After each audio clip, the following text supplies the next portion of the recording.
¿Cuál es el impacto económico de la corrupción y si se puede cuantificar lo que fue los sobreprecios de la obra pública?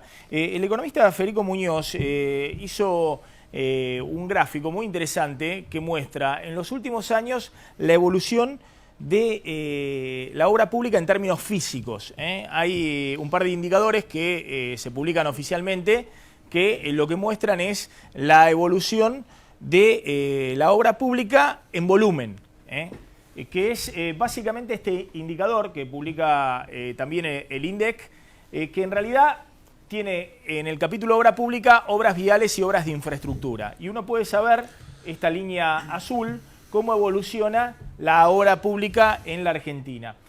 Este indicador, el rojo, es la inversión pública, es decir, el gasto en obra pública en términos constantes, es decir, no, sacándole el efecto inflacionario. Y en general, estos indicadores venían evolucionando de manera conjunta. Pero a partir del 2003-2004, empiezan a separarse. Es decir, en términos físicos, la obra pública sigue un aumento importante, pero no tan importante como el gasto en bienes de capital en obra pública en términos constantes, que es mucho mayor. Es decir, si la obra pública se duplica en términos de volumen durante el kirchnerismo, contando el año 2012, el gasto en obra pública o la inversión en obra pública en términos constantes se cuadruplica. Es decir, hay una brecha muy grande entre lo que se construyó de obra pública y lo que se puso de dinero en términos constantes de obra pública. ¿Qué significa esto? Y bueno, que se pagó muy cara, digamos, la obra pública. Que se pagó muy cara. Que esto que más o menos seguía una evolución, si vos aumentás en términos físicos 50% la obra pública, quitándole el efecto precio a lo que vos pusiste para pagar eso, y más o menos tiene que haber un aumento del 50%. Y el aumento fue mucho mayor, en términos constantes, sacándole el efecto inflacionario.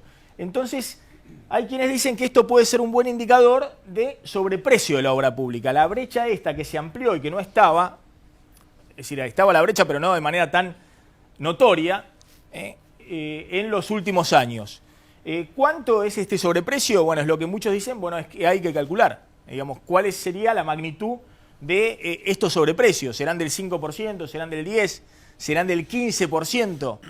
Y en todo caso, cualquier monto de obra pública que uno ponga en los últimos años, si le hace el 10% a 100.000 millones de dólares, será 10.000 millones de dólares de sobreprecios. Y si se le hace el 5%, serán 5.000 millones de dólares. Federico Muñoz tiene otro indicador que me parece también muy interesante, que es el llamado gasto público corrompible. A lo de la obra pública le suma un ítem que es más importante que la obra pública en los últimos años en la Argentina, que es el gasto en subsidios económicos. Es decir, no solamente obra pública, sino subsidios energéticos, subsidios del transporte y subsidios directos a empresas. Y ahí uno tiene que efectivamente ese gasto corrompible. ¿Por qué se dice que es el gasto corrompible? Y bueno, porque por ejemplo el pago de sueldos, bueno, se pueden nombrar ñoquis, lo que fuera, pero el pago de sueldos va a un asalariado. Ahí el gasto público no puede hacer nada. El ítem principal del gasto público, que es el gasto previsional, y bueno, se paga de un lado y del otro lado cobran los jubilados. Puede haber fraude y demás, y para eso está la Fiscalía en investigaciones previsionales que ha detectado muchas veces fraudes y demás, pero ahí el funcionario que quiere robar con eso no puede hacer nada, digamos, porque ejecuta el gasto y del otro lado hay alguien que cobra de manera directa. El gasto corrompible es aquel que, bueno, de un lado paga el funcionario, pero del otro lado lo que recibe el empresario en general que recibe ese subsidio, los contratos de obra pública, puede retornar al funcionario parte de ese gasto. ¿Se entiende?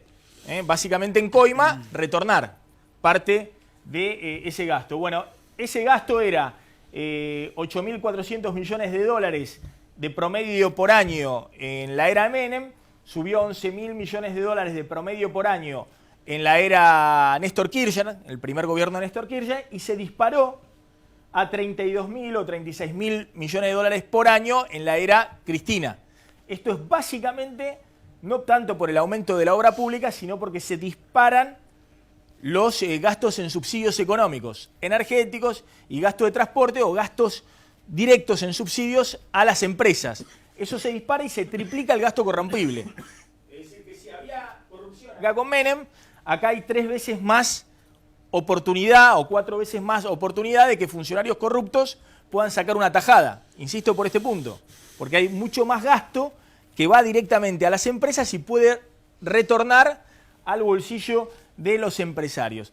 ¿Cuál es el monto de esto? Bueno, hay quienes dicen, por ejemplo lo hace el economista Federico Muñoz, que esto tiene impactos macroeconómicos. La corrupción ha sido tan grande en términos de lo que se llevaron en la obra pública y en los subsidios, que tiene impactos macroeconómicos y que tal vez en estos años, si se reduce la corrupción, uno puede achicar el gasto público sin hacer otros ajustes.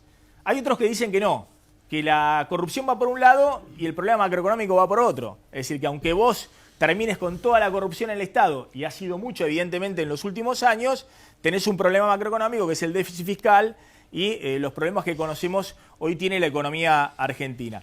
Pero bueno, además de este tema, el caso José López ha generado un cimbronazo político enorme. Ahora vamos a hablar con Claudio Zlotnik, porque ha generado una redefinición del tablero político. Hay muchos que se están despegando del kirchnerismo y dentro del Frente para la Victoria hay muchos que hasta ahora eran ultra kirchneristas y hoy dicen José López era de Cristina, la corrupción era del kirchnerismo, nosotros somos peronistas.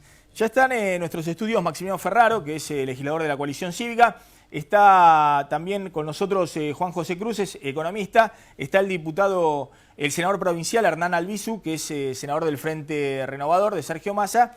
Y el empresario Ariel Aguilar, empresario de la Gelbar, y que no tiene nada que ver por ahora con la obra pública, así que vamos a dejarlo a salvo, porque esta es la otra discusión.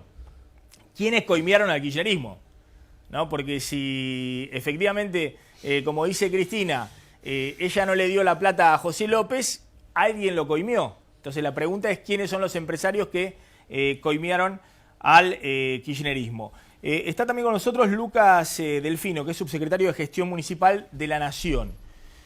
Para que tengan una idea también del impacto José López, sectorial en este caso, el secretario de Obra Pública era responsable también de los planes de vivienda del sector público nacional.